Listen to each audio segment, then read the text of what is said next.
Hello everyone, welcome to the channel Chemical Engineer. I am Sahil Yadav, and in this video we are going to discuss about phosphorus industries, which is phosphoric acid industry. Okay, so in this video we will be focusing on phosphoric acid industries. So how we produce phosphoric acid and what are its properties. Okay, so this all are we going to see in this video. Okay, so phosphoric acid is nothing but H3PO4. Its molecular weight is 98. It is available in the form of H3PO4.H2O, XH2O I would say. So it is in the form of water or aqueous form. Okay, and its melting point is 44 or 42.4 degrees Celsius. Its boiling point is 213 degrees Celsius. Hence it will be in liquid form at normal temperature. Okay, and it is of course miscible in water. Okay, so this phosphoric acid is miscible in water, and that is why we are using it is fertilization or fertilizers. So general use are fertilizer, soap and detergent, and food and chemical industry. So in India we are generally focusing on fertilizers, so we make fertilizer 99% phosphoric acid. Okay, so there are basically two methods for formation of phosphoric acid. First is wet process, second is electrical furnace process or electric furnace process. We have already discussed about electric furnace process in the previous video, so please refer that flow sheet. Okay, here we will see only reactions. Next we have wet process. In wet process we have two: sulfuric acid leaching and hydrochloric acid leaching. Okay, so you should know what is leaching. So this is a question 1 of this video. So first we will discuss about strong sulfuric acid leaching process. So these are the reactions of that process. So we have this phosphate rock. When this phosphate rock is mixed with acid and water, it gives phosphoric acid or orthophosphoric acid, and byproduct as gypsum. So question 2 of this video is what is the use of gypsum. Okay, side reaction. So generally side reaction are based on the rock and due to the acid. Okay, so H2SO4 when reacts with the CaF2 or the fluoride in the feed, calcium fluoride, it gives extra acidic medium, that is HF is produced and gypsum is also produced. Okay, so these are all the side reaction. Moreover, this HF again due to the reaction with the sand, it can form H2SiF6, which is hard to remove, and it produces sludges in the vessel. So this is a typical flow sheet of the H2SO4 leaching process. Okay, so this is a strong acid leaching process. So let us see how it works. So starting from here we have phosphate rock. We try to mash it and filter it, and then we directly pass it to the reactor. Now this reactor is nothing. We can use a single reactor, but here we are using a baffled type stirred mixed or CSTR 3 to 4 CSTR in series. Okay, we can use one reactor, but for better extraction we are using a series of CSTR 3 to 4 CSTR in series, which are stirred and okay, so best fixed. So after the reactor, in this reactor what happens is we add H2SO4. So first reaction, that is what we have discussed, will occur in this reactor only, that is H2SO4 plus Ca3PO4 6 reacts and form H3PO4 and gypsum. Okay, so yes, so from this reactor we get 98% conversion. Okay, so conversion, I hope you are knowing what is conversion. Conversion does not mean that product is formed. Conversion means the conversion of the feed. Okay, so 98% conversion is obtained from the this reactor mechanism. Okay, now from this reactor stream goes to the vacuum pan filter. Now question 3 of this video is the working of pen filter. You have to suggest me or give me a video. I have already watched the video, so you have to find it and see it. Okay, so question 3 is what is pen filter and how it works. Okay, so in pen filter we have many recycle streams. Okay, so this so and this, so this is all about recycling. So why we are recycling? Because to remove that acid H2SO4. Okay, and to okay, so this is how we do some filtering, pen filtering. This some part of this filtrate is going to again to the vessel or reactor.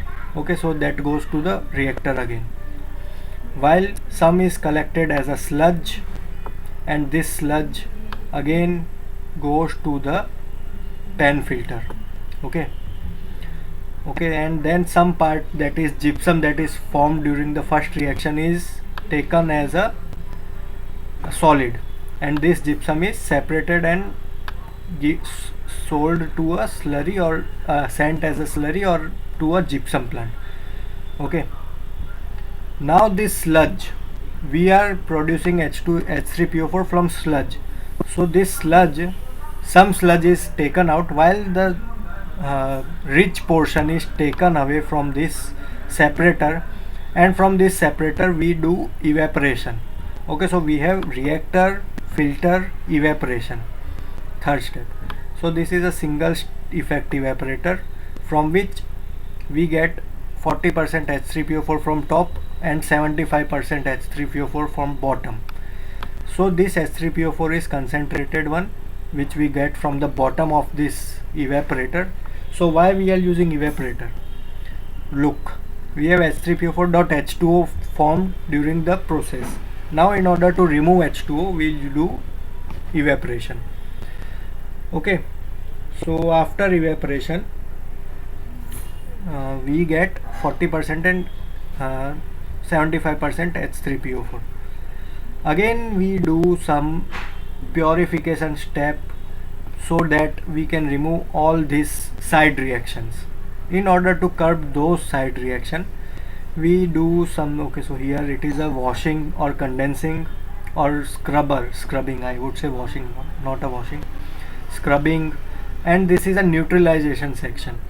In neutralizing section we remove H2SO4 traces from the H3PO4. Okay, so we remove traces of H2SO4. We use ammonia. So question 4 of this video is, you have to tell me the reaction between NH3 and H2SO4, what it forms.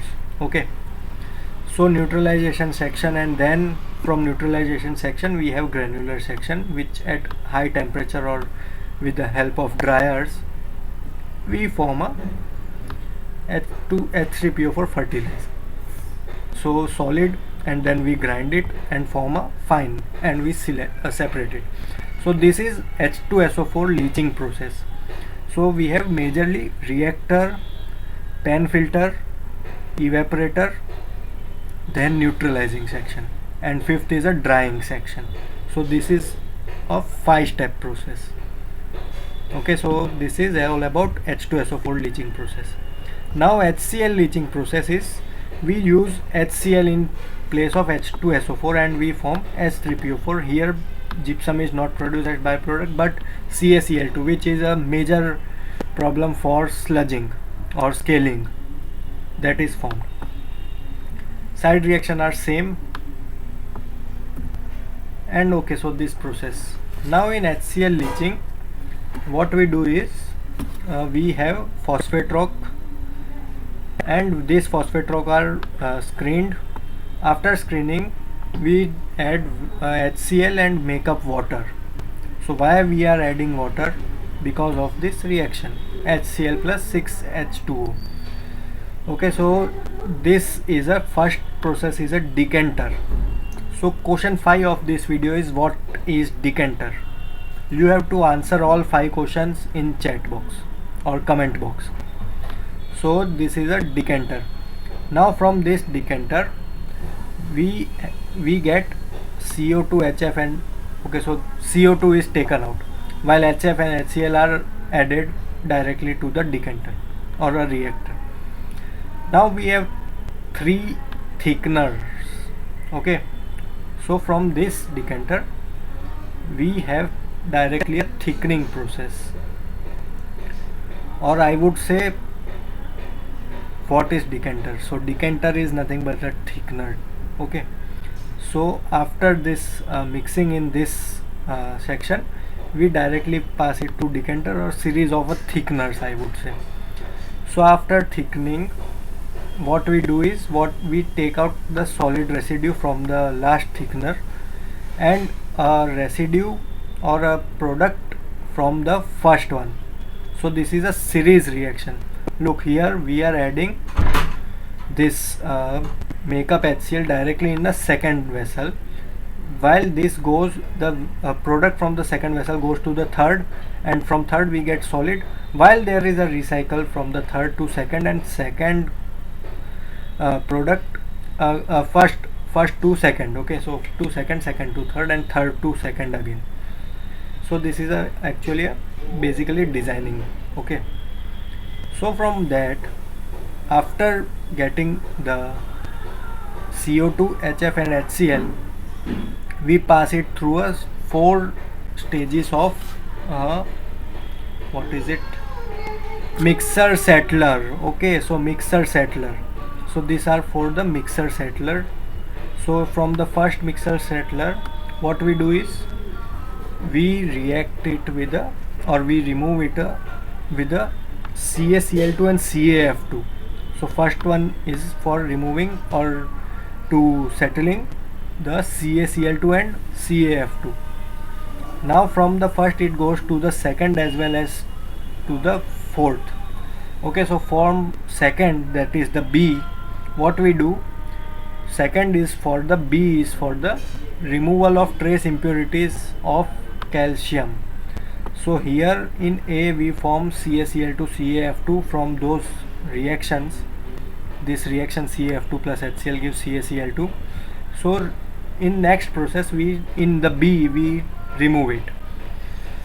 Now in C we do extraction using water. So what we extract, H3PO4. Okay, that is, this reaction is further taken out, so we extract it. And D is nothing but for the recycling, as well as here we have stripping column.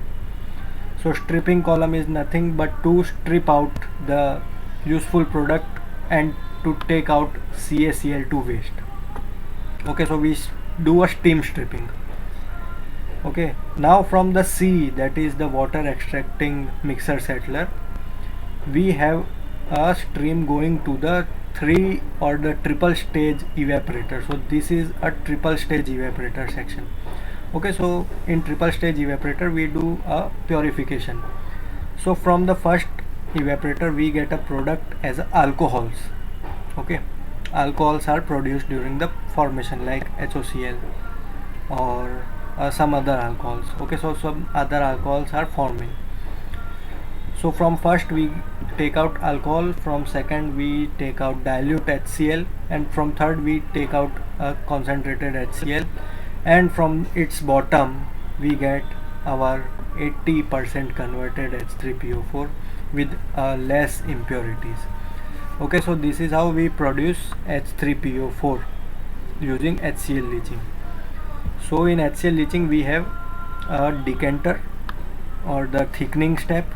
From thickening it is a mixer settler steps, and from that we have triple stage evaporator. So you have to tell me what is the difference between both the process on Telegram. Okay, so this is all about HCl leaching process. Now what the direct conversion process is. So direct conversion process is nothing but here we produce first phosphorus, like we have seen in electric furnace process. So we are getting phosphorus. Now in direct conversion we directly use phosphorus, react it with carbon monoxide and oxygen to produce P2O5. This P2O5 with reaction with water gives H3PO4 directly. Okay, so this is a direct conversion process, and this process is actually a batch type process. This is what we have seen in the previous flow sheet. And second process is oxidation hydration. So first we oxidize the phosphorus that we obtained to P2O5 and then P2O5 to hydrate. So we hydrate it, that is H2O, so H3PO4 is produced. So this is oxidation hydration. So thank you for watching this video. I hope you enjoyed watching it and got some basic knowledge. So thank you. If you haven't subscribed to us, so subscribe us. Alright, thank you for watching.